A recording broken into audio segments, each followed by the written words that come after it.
Good morning, one and all. This is Rajeshwari. Welcome you all back to our grid and cloud computing concept. Today, we are going to learn about data intensive grid service models. These are very easy models which gives how data distribution is going to happen. So, in order to learn these models, it's are categorized in terms of two levels. One is data intensive, one is computation intensive.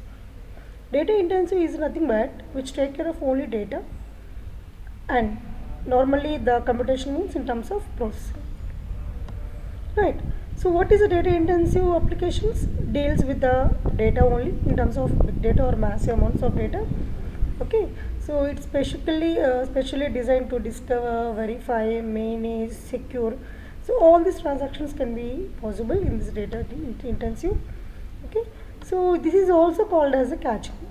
Means we have to store the data, we have to retrieve the data based upon our requirement to not to stop the service to any customer.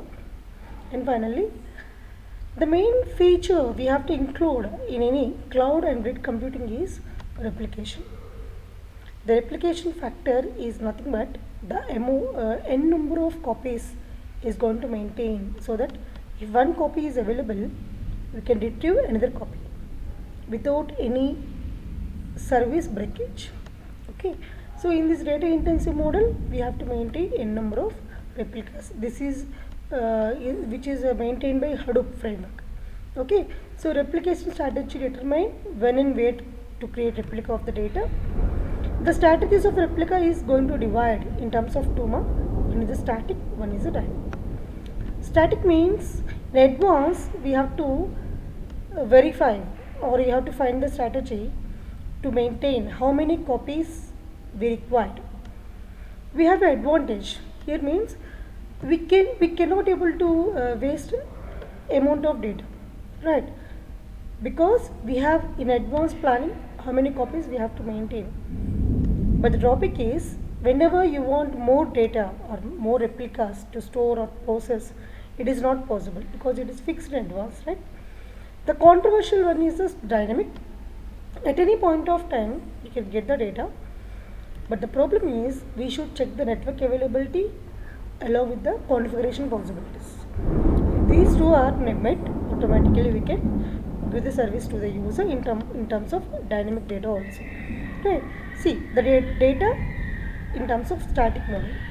So it is going to be not modified. We can't modify the data. Little overhead only. Means in advance we will plan fully. There is no deviation from the planning. Static strategy we have to maintain how to store, how to access, how to manage, how to retrieve, how to share, right? Next, optimization is required. As we have a planning in advance, automatically there is a possibility of to optimize in performance.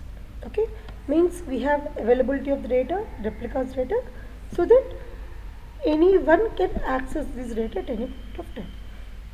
Next, dynamic strategies.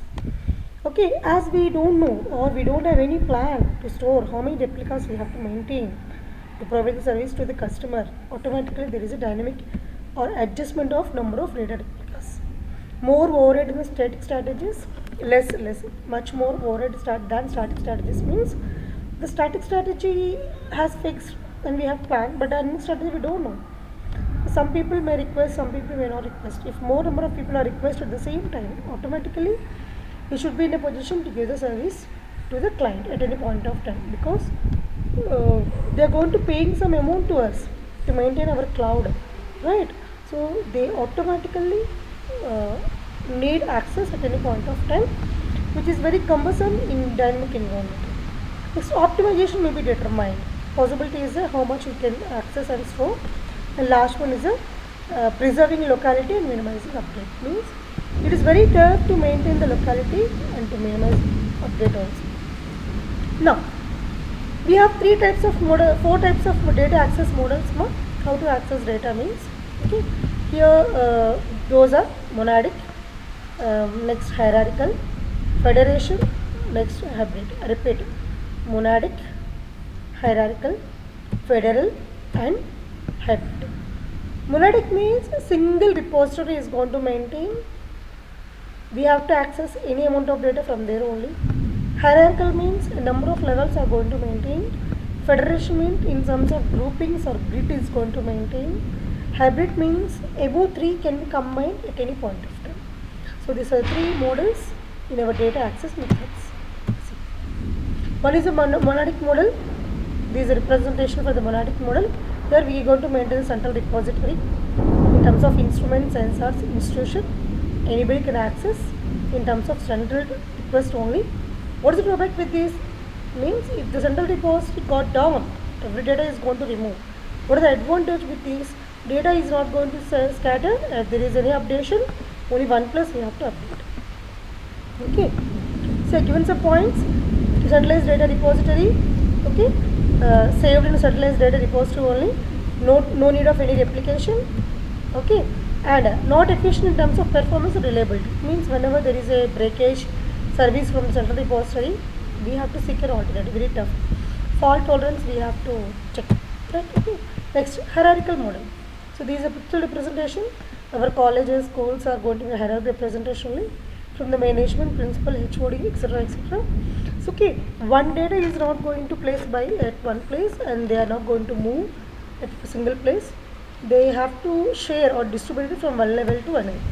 See, building a large data grid which has only one data repository tough. They are going to maintain a second level also. The regional center is transferred to the third level center. Means from one level to another. Top level is the main. Next one is the level. Next one is every level can be called as a regional level. Okay. So key infrastructure is also maintained because the data is not in single place automatically. The security have to share also from different levels from one point to another point. So key infrastructure they are going to maintain. Right. Next. Federation. See how the federation is going to be. It is like equal to grid only. Any person can communicate with any person. They can share and get the data. I repeat. Okay. So in this data grid is going to maintain. It look like a mesh. There can be access in terms of different locations at any point of time, and the data is stored and owned, controlled by original owners, different owners. Okay, so they have to some predefined policies because the data is distributed. Automatically, we have to maintain some policies, and every client have to agree with the policies. It is going to be the same in all levels. Hybrid level, it is a combination. See, if you observe, here we have a mesh here. Here we have a hierarchy. Okay, if there is a combination like this, means it is a hybrid. Okay, ma'am. So this is the normal issues. So this is about data inside the grid service model. Okay, so in the next session we will learn one more topic. Till then, have a nice day. Stay home, stay safe.